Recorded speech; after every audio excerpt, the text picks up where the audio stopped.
गुरुदेव 1008 आदिम तीर्थंकर श्री आदिनाथ भगवान की। दोनों हाथों को आकाश की ऊंचाई प्रदान करते हुए पूरी चेतना के साथ चैतन्य चमत्कारी श्री चंद्रप्रभु भगवान की, परम शांति विधायक श्री शांतिनाथ भगवान की, चिंतामणि श्री पार्श्वनाथ भगवान की, वर्तमान शासन नायक श्री महावीर भगवान की, 24 तीर्थंकर भगवंतों की, संत शिरोमणि 108 आचार्य गुरुवर श्री विद्यासागर जी महामुनिराज की, आचार्य श्री समय सागर जी महाराज की, गुणायतन प्रणेता शंका समाधान प्रवर्तक भावना युगजनक तरुणाई के प्रखर वक्ता पूज्य मुनिवर श्री प्रमाण सागर जी महाराज की, पूज्य मुनिवर श्री संधान सागर जी महाराज की, समस्त मुनि संघ की। आइए के बंधुओं, टीवी चैनल का सबसे लोकप्रिय कार्यक्रम सायंकालीन शंका समाधान के इस दिव्य सत्र को आप सभी लोग मध्य प्रदेश की राजधानी भोपाल स्थित आचार्य श्री विद्यासागर प्रबंध विज्ञान संस्थान तथा श्री विद्या प्रमाण गुरुकुलम के दिव्य परिसर से देख और सुन रहे हैं। जो लोग यहाँ पर उपस्थित हैं, आप सभी का और पारस चैनल, जिनवाणी चैनल, आदिनाथ चैनल, प्रामाणिक ऐप और अन्य डिजिटल माध्यमों से इस लोकप्रिय कार्यक्रम को देश और दुनिया में अपने घरों पर बैठ करके देखने और सुनने वाले सभी सुधी श्रोताओं का हम हार्दिक हार्दिक स्वागत एवं अभिनंदन करते हैं। आइएगा बंधुओं, शंका समाधान के सत्र के लिए हम पूज्य श्री के पावन श्री चरणों में प्रार्थना करें। उसके पहले पूज्य श्री का मंगल आशीष ग्रहण करते हैं, क्योंकि देश और दुनिया के सभी लोगों के लिए उनके मंगल आशीष की प्रतीक्षा रहती है। तो दोनों हाथों को जोड़िएगा, आपके लिए भी मंगल आशीष मिले और आपके माध्यम से देश और दुनिया में भी मंगल आशीष की छांव प्राप्त हो। हे महाराज श्री नमोस्तु नमोस्तु नमोस्तु, इच्छामी इच्छामी इच्छामी। आइएगा बंधुओं, जैसे हम सभी जानते हैं, महाराज श्री का यह मंगलमय चातुर्मास विद्या प्रमाण गुरुकुलम के निमित्त यहाँ पर हो रहा है, जिसमें इस वर्ष जो प्रारंभ हुआ है यह गुरुकुलम 1500 में से लगभग 180 बच्चों का, मेधावी बच्चों का चयन किया गया है और उनकी संपूर्ण शिक्षा और संपूर्ण व्यवस्था निःशुल्क है। उनको या उनके परिवार को इसके लिए किसी भी प्रकार की चिंता की आवश्यकता नहीं है और ये संपूर्ण व्यवस्था गुणायतन परिवार ने अपने मजबूत कंधों पर ली है और वे सारी व्यवस्थाएं कर रहे हैं। बंधुओं, आप भी गुणायतन परिवार के इन इरादों को और मजबूती प्रदान कर सकते हैं। गुरुकुलम से जुड़ करके आप गुरुकुलम में 11 लाख रुपए की राशि से गुरुकुल गौरव के रूप में जुड़ सकते हैं। 5 लाख रुपए की राशि से आप गुरुकुल नायक के रूप में जुड़ सकते हैं। 2,51,000 रुपए की राशि से आप विद्या विभूति के रूप में जुड़ सकते हैं और गुरुकुल मित्र के रूप में आप 1,21,000 रुपए की राशि से जुड़ सकते हैं। साथ ही गुरुकुल प्रेमी के रूप में आप 51,000 रुपए की राशि से जुड़ सकते हैं। जो लोग घर पर बैठ करके ऑनलाइन इस कार्यक्रम को देख रहे हैं, आपके हाथों में भी ये सौभाग्य है कि इस संपत्ति का सदुपयोग आप ज्ञान के लिए करें, शिक्षा के लिए करें और आपके टीवी स्क्रीन पर जो नंबर चल रहे हैं आप उन पर संपर्क कर सकते हैं। साथ ही गुणायतन कार्यालय में भी संपर्क करके आप अपनी स्वीकृतियां प्रदान कर सकते हैं। आज ऑनलाइन गुरुकुलम से 1,21,000 रुपए की राशि से गुरुकुल मित्र के रूप में जुड़ रहे हैं। हम उनके नाम की उद्घोषणा यहां से कर रहे हैं। आप जोरदार करतल ध्वनि से उनका सम्मान करेंगे। टीवी स्क्रीन के माध्यम से भी इस समय आपकी तालियों की उद्घोषणा अपने कर्ण पटल से सुनेंगे। श्री प्रकाशन जी, गुणमाला देवी, मनीष, शिल्पा वाकलीवाल परिवार कोलकाता से जुड़ रहे हैं। एक बार जोरदार करतल ध्वनि, आपकी तालियां उनके पास तक पहुंचना चाहिए। आइएगा बंधु, और हम महाराज श्री के पावन श्री चरणों में प्रार्थना करें। उसके पूर्व हम यहाँ पर आमंत्रित कर रहे हैं हमारे बीच दिल्ली से गुणायतन के ट्रस्टी और महाराज श्री के चरणों के आनंद भक्त श्री विपिन जी, सविता जी हमारे बीच दिल्ली से हैं। हम आपकी जोरदार करतल ध्वनि के बीच उन्हें आमंत्रित करते हैं। हाँ, विपिन जी, सविता जी, अहिंसा बिल्डर्स दिल्ली से हमारे बीच हैं। आपके सम्मान के लिए मैं यहां पर आमंत्रित कर रहा हूं। हमारे बीच गुरुकुलम के महामंत्री और गुणायतन के प्रचार मंत्री श्री अनुभव जी सर्राफ पधारे। आपके साथ में मैं आमंत्रित करता हूं पवन जी और अरविंद जी सिपाही हमारे बीच भोपाल से हैं, कृपया पधारें और साथ में आ जाएं, साथ में खड़े हो जाएं। और महिला सम्मान के लिए मैं आमंत्रित कर रहा हूं शकुन दीदी सागर। कृपया पधारेंगे। आपकी जोरदार जोरदार करतल ध्वनि होना चाहिए।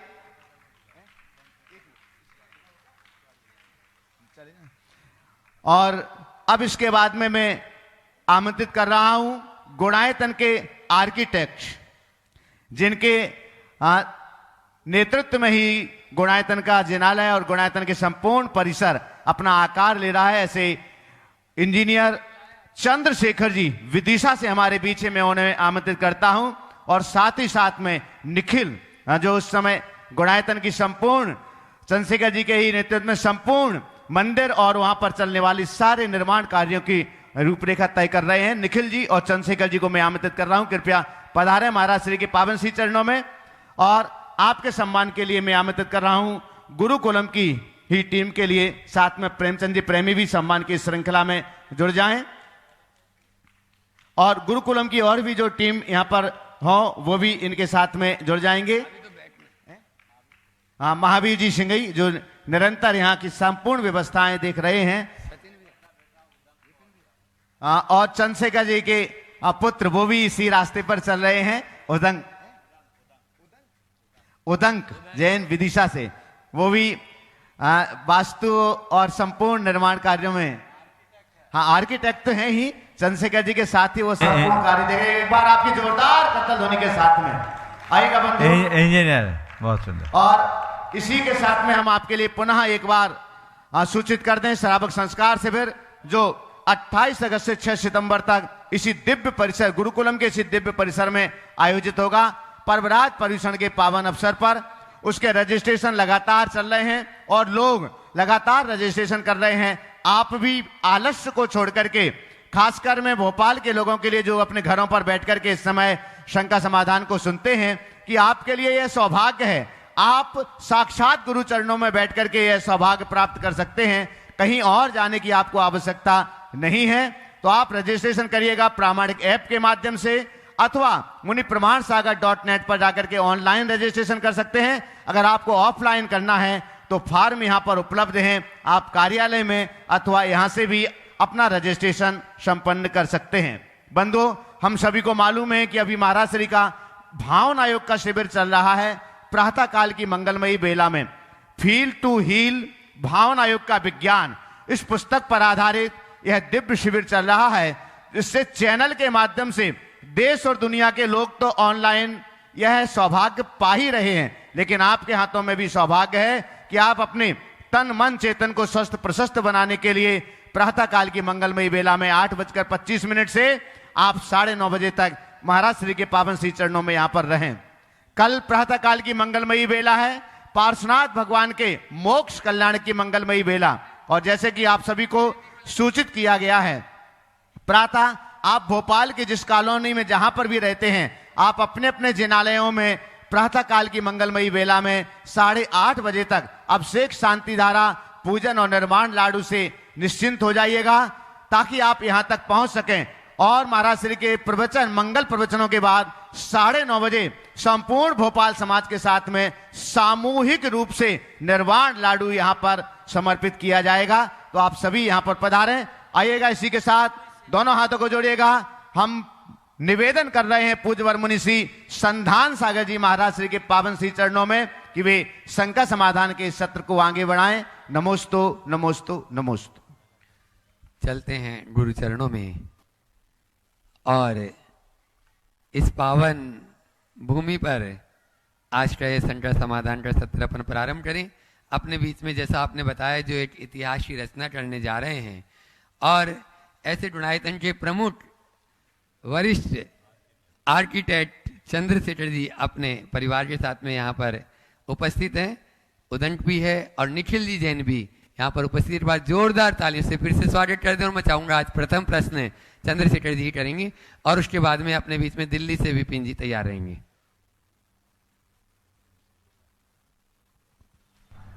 हो महाराज द्वय के श्री चरणों में बारंबार नमोस्तु नमोस्तु नमोस्तु। छुल्लक महाराज जी के चरणों में इच्छा में इच्छा में इच्छा। महाराज श्री, आपकी बुक फील टू हील मैंने लगभग अभी आधी पढ़ी है, और उसको पढ़ने के बाद मेरे को लगा कि यह पुस्तक सभी में परिवर्तन ला सकती है, चाहे वो साइंस का विद्यार्थी हो, दर्शन का विद्यार्थी हो, एज वेल एज साइकोलॉजी का विद्यार्थी हो।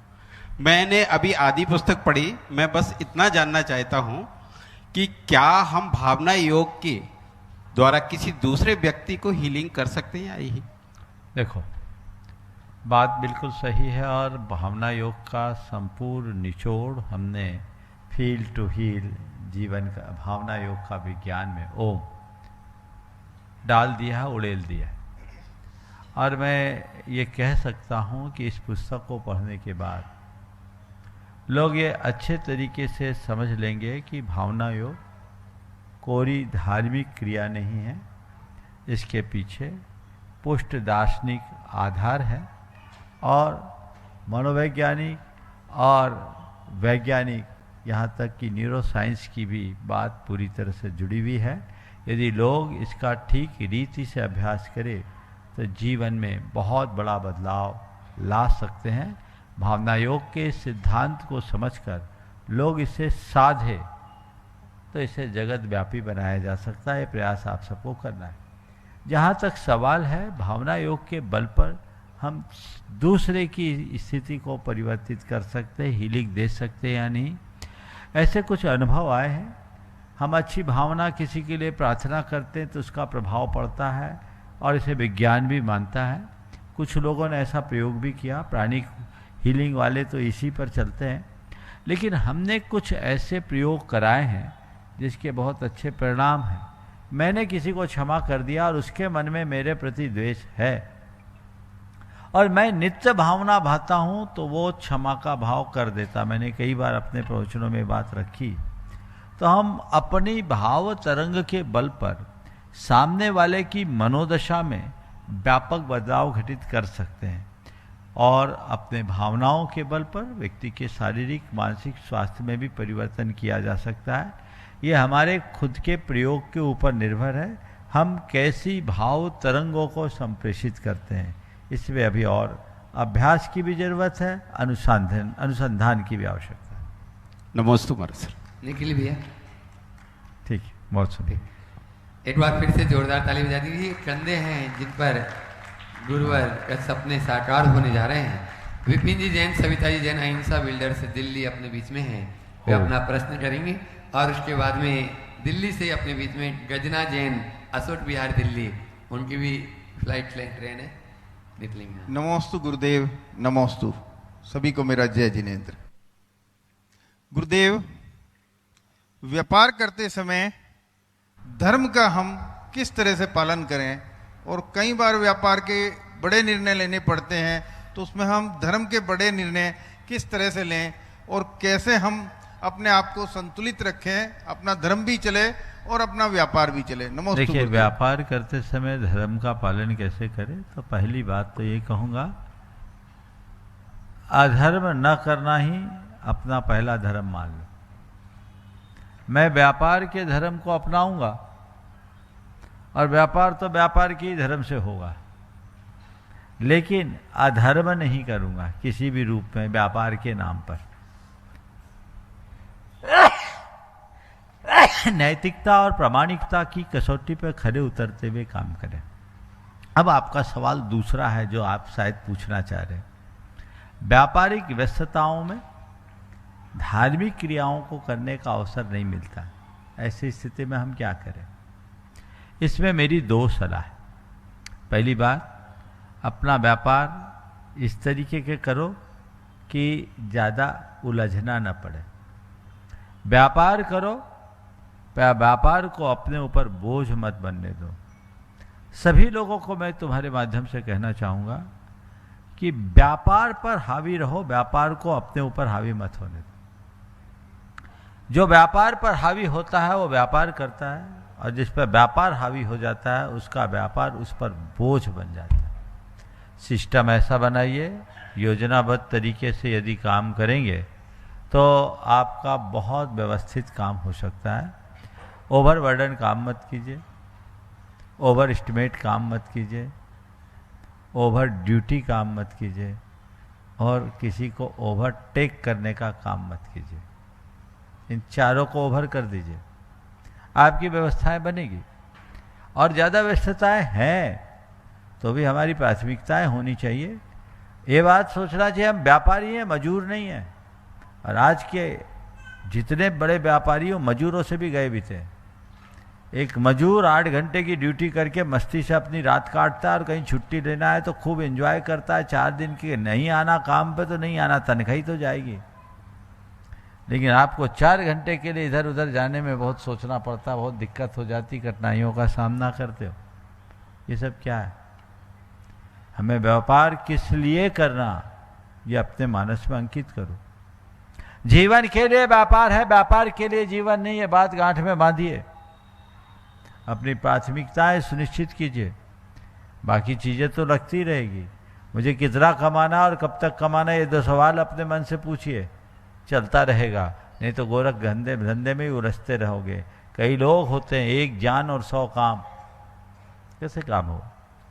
हमारी प्राथमिकताएं सुनिश्चित होनी चाहिए और उसे ध्यान में रख करके यदि काम करेंगे तो सब बातें अति व्यवस्थित होगी। ओम। नमस्ते गुरु, नमस्ते। हाँ हाँ, पूछ सविता सकते हैं? सविता बोल। जी हाँ। प्रश्न करेंगे। महाराज जी नमस्ते। महाराज जी बोलो बोलो। जैसे कि अभी कह रहे हैं कि और लिस्ट की आवाज पखवाड़ा, ठीक करें। हाँ बोलो, आप बोलो बोलो। हाँ। अभी जैसे कह रहे हैं सब लोग कि पखवाड़ा चल रहा है, पखवाड़ा चल रहा है, तो ये क्या चीज़ है पखवाड़ा और हमारे जीवन में क्या महत्व है इसका? देखिए, ऐसा कहा जाता है कि शुक्ल पक्ष की जब 16 दिवसीय पखवाड़ा होता है तो उन दिनों शांतिनाथ भगवान की विशेष आराधना करनी चाहिए। संस्कृत का जो शांति विधान है उसमें ऐसी कथा आती है कि एक श्रेष्ठी जिसने शुक्ल पक्ष के 16 दिन के पखवाड़े में 16 दिन तक ये विधान किया तो उसके जीवन के सब अशुभ अमंगलों का निवारण हो गया। 16वें तीर्थंकर 16 दिन का पखवाड़ा, हर पखवाड़ा 15 दिन का होता है, कोई कोई 14 दिन का हो जाता है, कोई कोई पखवाड़ा 16 दिन का होता है। साल में 1 आध पखवाड़ा, कई बार तो 1-2 साल में भी आता है।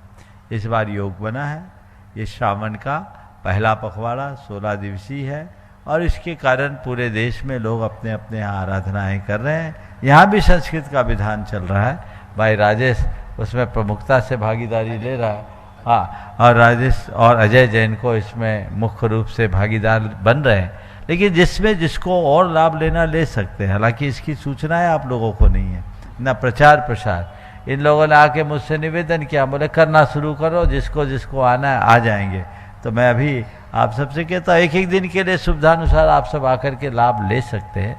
ये मौके है भगवान की आराधना का, विशेष पुण्य के बंध का। तो ये क्या हर साल आते हैं महाराज जी? कभी कभी आ जाते हैं, प्राय 1-2 बार ऐसा भी है कि साल में 2-1 बार भी आ गए हैं, तो पखवाड़े आते रहते हैं। अभी भी कह रहे हैं कि हमारे 10 लाक्षणों के बाद भी पखवाड़ा आएगा। अच्छा, क्यों? ऐसा मैंने सुना है। आश्विन में फिर है? हाँ, 1 महीने पहले आ चुका और भादों के बाद फिर आएगा, ऐसा बोल चल रहा है महाराज जी, अभी चल रहा है। हाँ जी। तो ये आते रहता है। जब जब 16 दिवसीय पखवाड़ा हो, पंचांग में देख के पता करके उसका अनुमान किया जा सकता नमस्ते महाराज जी। है। एक बार इस दंपति का जोरदार अभिनंदन कर दे। गुणायतन के निर्माण में इनका विशिष्ट योगदान है। पुनः अभिनंदन। ओम। गजनाजी जैन, अशोक विहार, दिल्ली, वे अपना प्रश्न करेंगे और उसके बाद में कल जिनके प्रश्न रह गए पहले उनको लेंगे। अनिमेश जी टटनी और अनिमेश जी रिवात गोमिया तैयार रहेंगे। बोलो ओम ओम।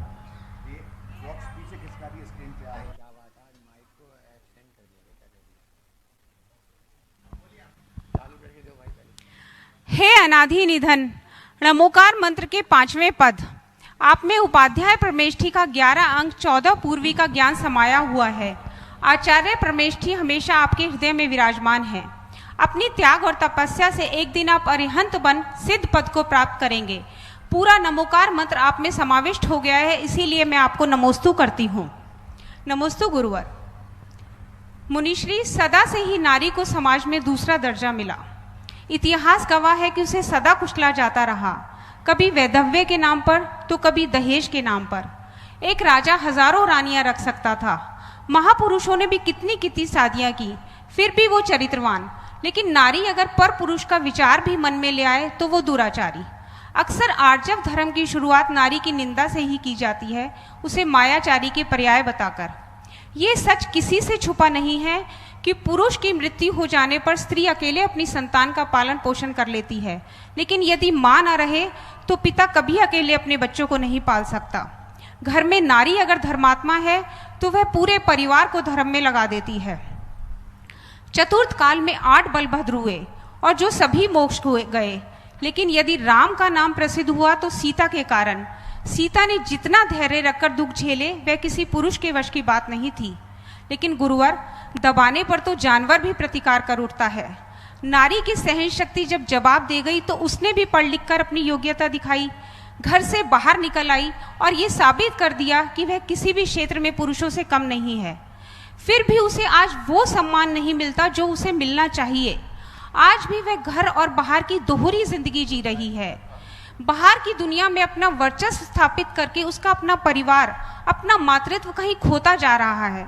तो भगवान आप ही बताइए, परिवार, समाज और देश में क्या हो नारी का स्थान, क्या हो उसका योगदान और कैसे हो उसका उत्थान। पहले तो मैं चाहूँगा इनके जोरदार सवाल का जोरदार अभिनंदन करें। बहुत अच्छा मुद्दा उठाया है और आने वाले 2 तारीख को यहाँ महिलाओं के लिए एक विशेष कार्यक्रम है, नारी सेवा और साधना का स्वरूप। इस विषय पर एक विशेष प्रवचन का आयोजन भी यहाँ रखा गया है। आपने जो एक सवाल किया, मुझे लगता है कि इसमें कहीं न कहीं आज की नारियों की कुंठा भी प्रकट हो रही है। आपने कहा नारी को 2ym स्थान दिया। मेरा मानना है कि भारत में नारी को जितना सम्मान दिया गया दुनिया में कहीं नहीं दिया गया।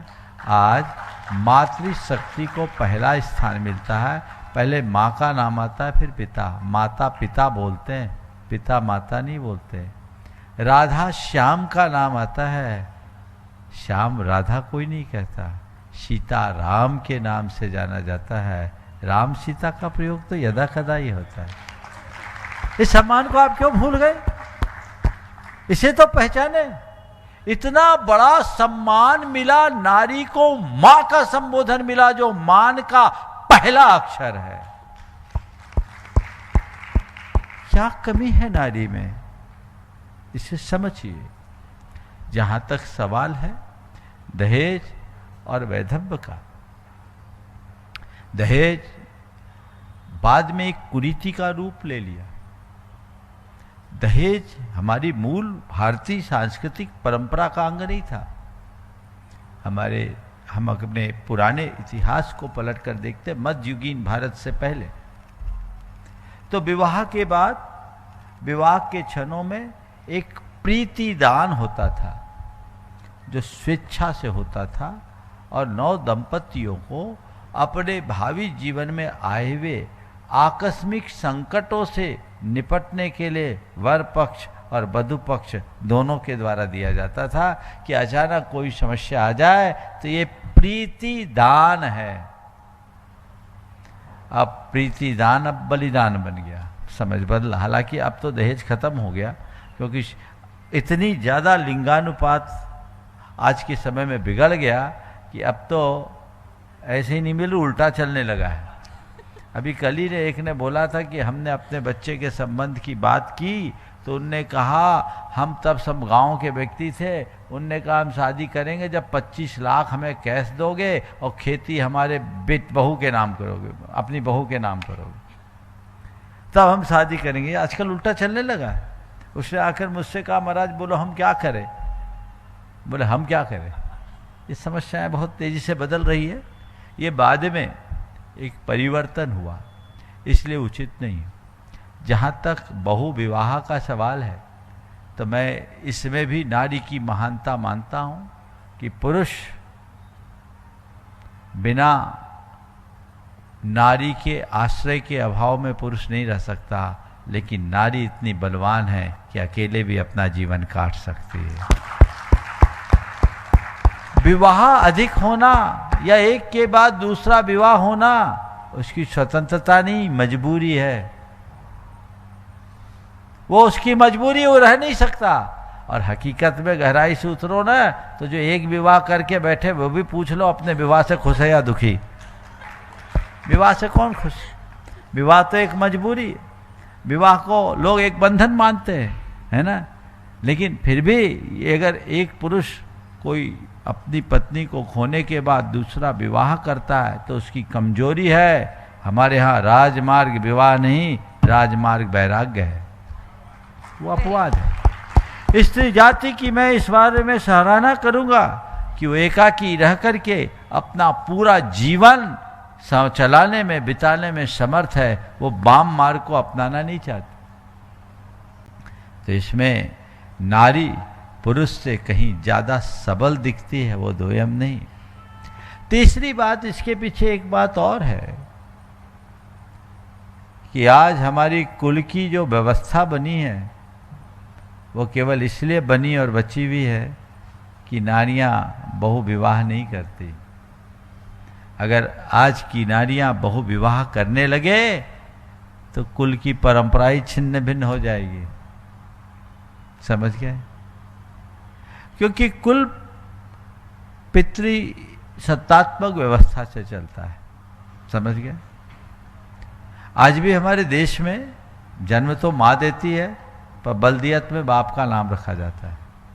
एक बार मुझसे एक सवाल किया इसी शंका समाधान में कि महाराज ये पक्षपात है, जन्म माँ ने दिया तो उसकी पहचान माँ से होनी चाहिए।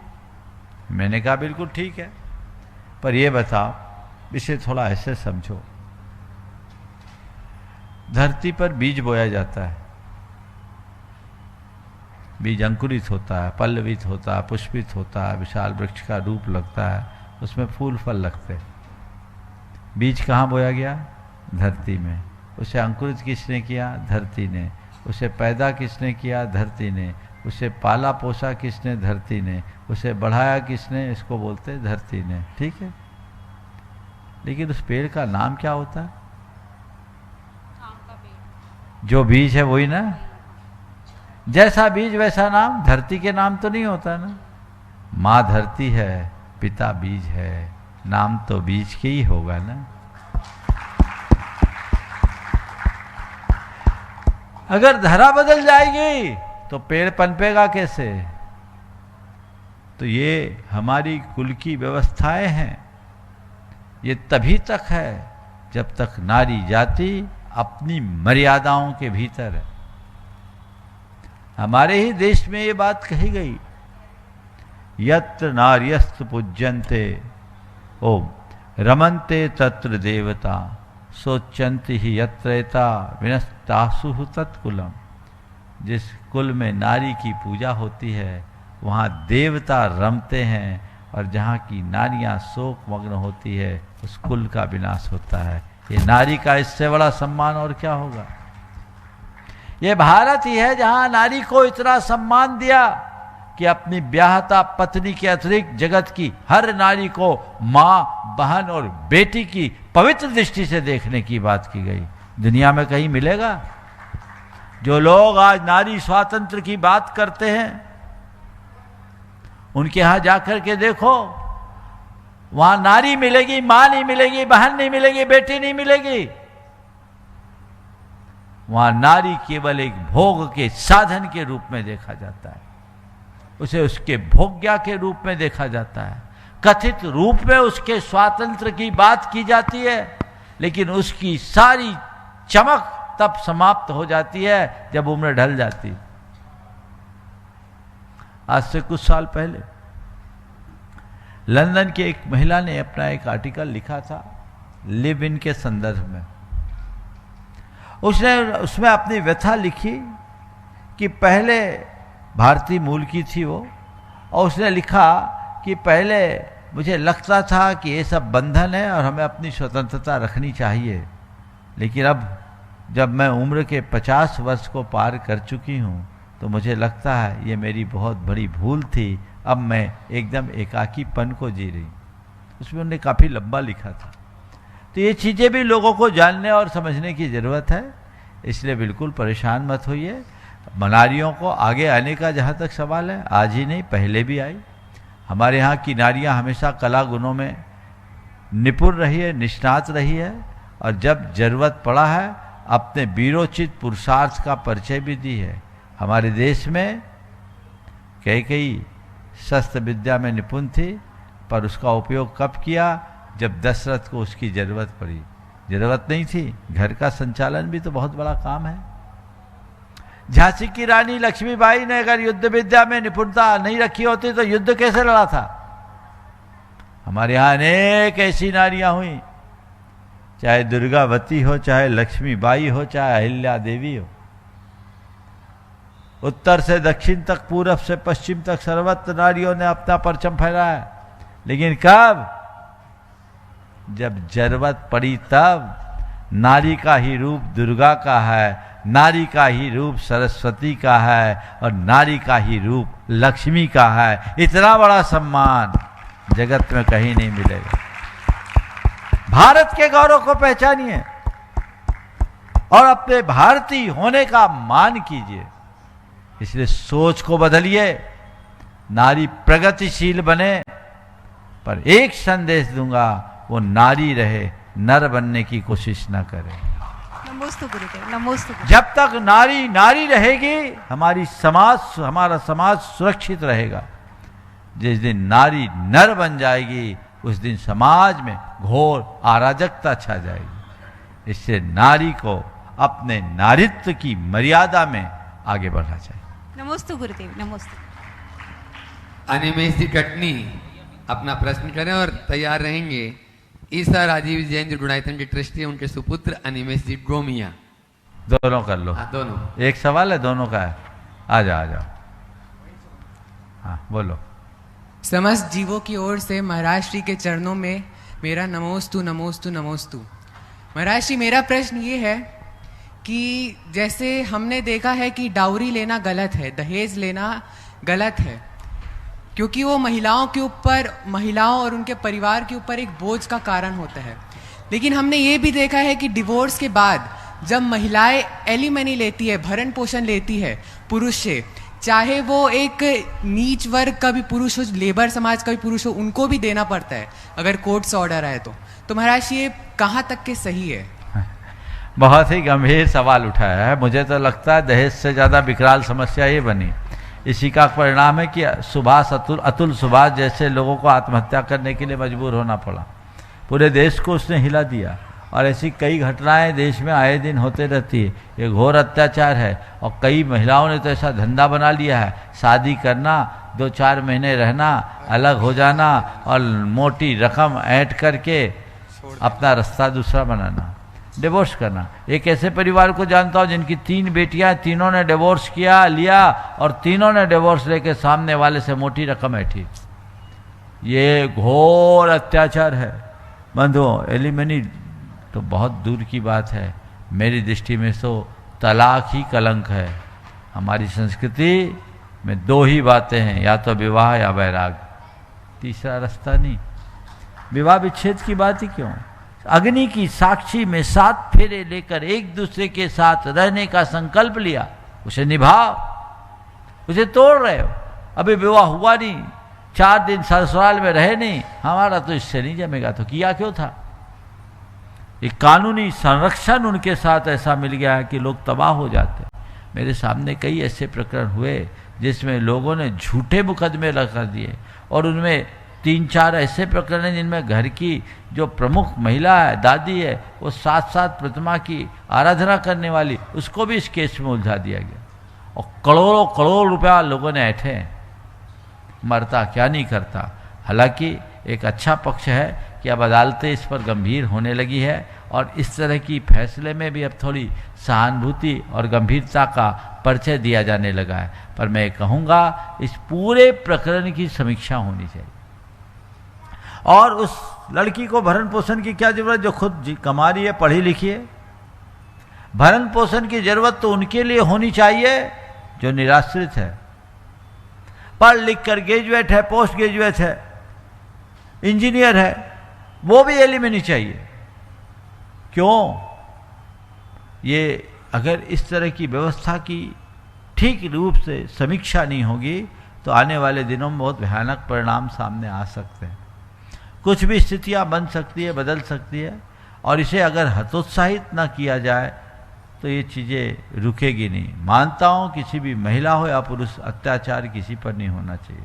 अत्याचार और हिंसा घोर अधर्म है, पाप है, इस पर तत्काल रोक लगना चाहिए, लेकिन किसी भी कानून का दुरुपयोग नहीं होना चाहिए। मानवीयता की सीमा का उल्लंघन करके किया जाने वाला हर कार्य महान पाप है, अनर्थ है, इससे बचना चाहिए। चाहे वो पुरुष की ओर से हो, चाहे नारियों की ओर से हो, हमें इस पर बहुत बहुत गंभीरता का परिचय देना चाहिए। हमें दूसरे उदाहरण भी देखें। एक लड़की जिसका विवाह हुआ, पति शराब पीता था, आचार विचार बिल्कुल उल्टा था, वो उनके साथ रहने में असमर्थ थी। उसे लगा कि मैं उसके साथ रहूंगी तो अपना जीवन नहीं निभा पाऊंगी, ऐसे माहौल में मैं रह नहीं सकती। शराब भी पीता था और कभी कभी नशे की हालत में मारपीट भी कर देता था। जानकारी के अभाव में विवाह तो हो गया। अब विवाह के बाद जब ये सब चीज़ें हुई तो उसने तय किया कि अब मुझे साथ नहीं रहना, साथ नहीं रहना, अलग रहने की बात की। अलग हो गई। लोगों ने कहा तुम तलाक ले लो और उनसे भरण पोषण के लिए अच्छे पैसे लो। वो बहुत पैसे वाले घराने का था, अच्छी संपत्ति ऐठो। उसने कह दिया मैं इतनी पढ़ी लिखी हूँ, मुझे मेरे माँ बाप ने इस लायक बनाया है, मुझे कोई ज़रूरत नहीं है किसी के रुपये को लेने की। अगर मुझे रहना है तो मैं खुद अपनी कमाई से अपना जीवन यापन करूँगी। और आज भी वो कर रही, अपनी कमाई से अपना जीवन यापन। ये ऐसे सकारात्मक सोच बहुत कम लोगों की होती है। उन्होंने मुझसे आके कहा महाराज जी कई लोगों ने मुझे उकसाया, तुम तो केस दायर कर दो, तुम्हें मोटा रुपया मिल जाएगा। बोले महाराज जी एक दोनों हमको ऐसा ज्ञान दिया कि तुम कर लो, ले लो, उससे दान ही कर देना, दान ही कर देना। बोला नहीं, मुझे ऐसा दान करने की जरूरत नहीं, दान करना होगा मैं कमा के करूँगी, पर गलत तरीके से अर्जित करके दान नहीं करूँगी। ये सच्चा धर्म। ऐसे लोगों को लोग पागल समझते हैं, पर सच्चे अर्थों में ये पागलपन नहीं, समझदारी का परिचय। नमोस्तु महाराज श्री। गुरुदेव के चरणों में बारंबार नमोस्तु। गुरुदेव एक वाक्य बहुत अच्छा लगता है मेरे को, जो मैं अपनी पर्सनल लाइफ से वो कर सकता हूँ। Gurudev, over thinking is the art of creating the problems. Gurudev, over thinking is the art of creating the problems that weren't there. तो गुरुदेव ऐसा होता है कि हम जो यूथ रहता है वो अपने फ्यूचर या अपने पास्ट को लेके इतना ज़्यादा ओवर थिंक करते हैं कि हम अपने प्रेजेंट को ही नहीं जी पाते हैं। और गुरुदेव ऐसा भी कभी बार होता है कि कुछ प्रॉब्लम्स तो हम किसी के यहाँ शेयर कर सकते हैं, पर गुरुदेव कुछ ऐसी सिली प्रॉब्लम्स रहती है जो हम किसी से शेयर भी नहीं कर पाते, वो करने में हमको शर्म भी आती है। तो गुरुदेव उस चक्कर में हम जो अपना प्रेजेंट रहता है उसको पूरा व्यर्थ कर देते हैं। तो गुरुदेव हम ऐसा क्या करें कि अपने प्रेजेंट को जी पाएँ और फ्यूचर और पास्ट में ना अटके रहें? बहुत बहुत अच्छा सवाल है। ये सवाल तुम्हारा नहीं, तुम्हारे जैसे अनेक युवकों का है। यूथ्स के मन में ये बातें प्राय होती है। सबसे पहले ओवर थिंकिंग के कारणों को हमें समझना है, और जब हम कारण को समझेंगे तभी उसका निवारण भी कर पाएंगे। ओवर थिंकिंग क्यों होती है? सबसे पहला कारण सुनिश्चित लक्ष्य का ना होना। दूसरी बात आत्मविश्वास की कमी होना, मन में नकारात्मकता होना अथवा चित्त में अस्थिरता होना। तो सुनिश्चित लक्ष्य का ना होना, आत्मविश्वास की कमी होना, नकारात्मकता होना और अस्थिरता होना, कंसिस्टेंसी की कमी होना, निरंतरता का अभाव होना, ये सब ओवर थिंकिंग का कारण बनती है। अगर ओवर थिंकिंग से बचना चाहते हैं तो पहला काम, केवल अपने काम से प्रयोजन रखो, अपना पूरा समर्पण अपने लक्ष्य के प्रति दो, लक्ष्य के धुनी बनो। मेरा क्या लक्ष्य है, मैंने क्या गोल सेट किया है, मुझे अभी केवल उसके विषय में सोचना है और बाकी बातें नहीं। दूसरी बात, उसके लिए अपने अंदर आत्मविश्वास हो, आत्मविश्वास को कम न होने दे, आत्मविश्वास जगा के रखे। तीसरी बात, सोच को सकारात्मक बनाएं, नकारात्मकता से बचने का प्रयत्न करें। और चौथी बात, थोड़ा धैर्य रखें, अस्थिरता न रखें, अपने काम को में निरंतरता बनाए रखें और एक बड़े लक्ष्य को छोटे छोटे लक्ष्यों में बांटें और धीरे धीरे उसे काम करना शुरू करें, तो ओवर थिंकिंग से बच पाएंगे। और इन सबका सबसे सरलतम उपाय है भावना योग। क्या है? भावना योग। भावना योग का अगर नियमित प्रयोग करे तो ओवर थिंकिंग जैसी कुप्रवृत्तियों से बहुत आसानी से बचा जा सकता। नमोस्तु गुरुदेव। स्नेहा जी जैन, ऋतु संदीप जी जैन सोनागिर भोपाल, और उसके बाद में अविरल जी जैन रीवा अपने बीच में है, वे अपना प्रश्न करेंगे। नमोस्तु गुरुदेव। चुल्लक जी महाराज को इच्छामि। महाराज श्री, कॉन्फिडेंस और ओवर कॉन्फिडेंस के बीच में एक बहुत पतली सी लकीर होती है। एज अ स्टूडेंट हम इसे कैसे मेंटेन करें, कैसे समझे, कृपया समाधान करें। बहुत अच्छा सवाल है। ओवर कॉन्फिडेंस और ओवर कॉन्फिडेंस के बीच की जो बारीक लकीर है उसे कैसे पहचानें? देखो, मुझे प्रश्न करना है और मैं प्रश्न पूछ सकती हूँ, ये तुम्हारा कॉन्फिडेंस है ना? तब तो तुम आई हो और उसी कॉन्फिडेंस के साथ अपनी बात रख रही हो। ठीक, कॉन्फिडेंस के साथ तुमने बात रखी, पर ये तुम्हारा कॉन्फिडेंस है, तुम्हारा विश्वास है। लेकिन मैं कुछ भी रख सकती हूँ, मैं तो महाराज से कुछ भी बोल सकती हूँ और यहाँ आओ और कुछ भी बोल दो, ये क्या होगा? Over confidence. समझ गया? विश्वास और अति विश्वास के भेद को समझो। मैं ये काम कर सकता हूं, ये विश्वास है, पर मैं हर काम कर सकता हूं, ये अति विश्वास है। कोई व्यक्ति कैसा भी हो, कुछ काम करने में समर्थ है, हर काम को करने में समर्थ नहीं। समझ गए? इसलिए हम कोई भी काम करना शुरू करें, विश्वास से भरकर करें और अपने मन में विश्वास रखें कि मैं काम कर सकता हूं। लेकिन काम आए, थोड़ा विचार भी करो कि इस काम की योजना क्या है, इसे मैं किस रूप में अंजाम में पहुंचाऊंगा, तब कहीं आप उसे ठीक तरीके से संपन्न कर सकते। रीवा से अपने बीच में अविरल जी जैन, और उसके बाद में तैयार रहेंगे बबीना से ब्रह्मचारिणी सरिता दीदी, प्रीति दीदी, सविता दीदी तैयार रहेंगे। सादर नमोस्तु गुरुदेव। गुरुदेव, अधिकांश आज के जैन युवाओं में एक चीज देखी गई, वो जैनत्व का विचारधारा नहीं रखते हैं और बाकी लोगों के साथ वेज नॉनवेज होटल में साथ में खाना, व्यसन का सेवन करना, क्लब पार्टीज में मॉडर्नाइज वर्ल्ड में जा रहे हैं। तो इससे हो क्या रहा है कि एक अलग विचारधारा जारी जैनों की, और प्राय सुनने मिल जाता है कि तुम क्यों नहीं करते, वो तो मेरा दोस्त फलाना करता है। इस मंच के माध्यम से चाहूंगा कि आप मार्गदर्शन दें इस विचारधारा के। देखो, सबसे पहली बात तो भटकाव सब जगह होता है, पर हमारा आदर्श भटकाव नहीं, हमारा आदर्श ठहराव होना चाहिए। जो भटक गए हैं उनको क्यों देखें? अगर कोई कहते हैं कि बाकी लोग तो ऐसा करते, तुम क्यों नहीं करते, तुम तो उन्हें यही जवाब दो, वो भटक गए हैं। मेरा सौभाग्य कि मैं राह पर हूँ, मैं अपने राह पर अडिग हूँ और चाहता हूँ सब लोग राह पर चले, मजबूत बनो। अगर किसी एक में भटकाव हुआ है तो हम उसे लौटाने का प्रयास करेंगे कि उसके पीछे हम भी भटक जाएंगे? हम लौटाने का प्रयास करते हैं तो उसकी सार्थकता है, और उसके पीछे हम भटकते हैं तो ये हमारी निरर्थकता को द्योतित करेगा। इसलिए हमें भटकना नहीं है, अपने अंदर ठहराव लाने का प्रयास करना है। ये ठहराव हमें भटकाव से बचाएगा और हमारे जीवन को ऊंचा उठाएगा। इसलिए कोई बोले, अत्यंत विनम्र किंतु दृढ़ता के साथ अपनी बात रखो, ताकि उसका असर तुम पर ना हो, तुम्हारी छाप उस पर पड़े। नमस्ते गुरुदेव। बहुत सारी व्रती बहनें आज मैं देख रहा हूँ यहाँ पर उपस्थित हैं, बासा से भी हैं, बबीना से भी, और भी, तो सभी एक साथ हो जाएं और एक प्रश्न करेंगी दीदी लोग। उसके बाद में सविता दीदी, बासा भी साथ में रहेंगी, और उसके बाद में तैयार रहेंगे सुनील जी, पब्लिशर्स, लाल जाटी। परम पूज्य मुनि श्री के चरणों में कोटि सा नमन बंदन, चुल्लक जी के चरणों में इच्छामी।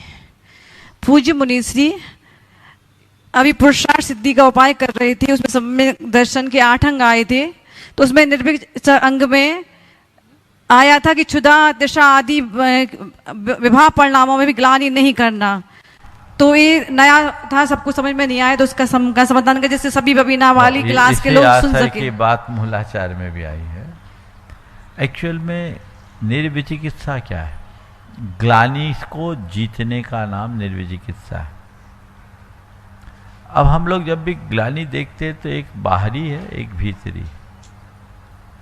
बाहरी किसी के शरीर की अशुचिता को देखकर ग्लानि का भाव होना, यह हमारी दुर्बलता है। लेकिन अपने अंदर की शारीरिक और मानसिक कमजोरियों को देख करके ग्लानि न करना, ये भीतर की बात है। उसमें उन्होंने उसको देखा है।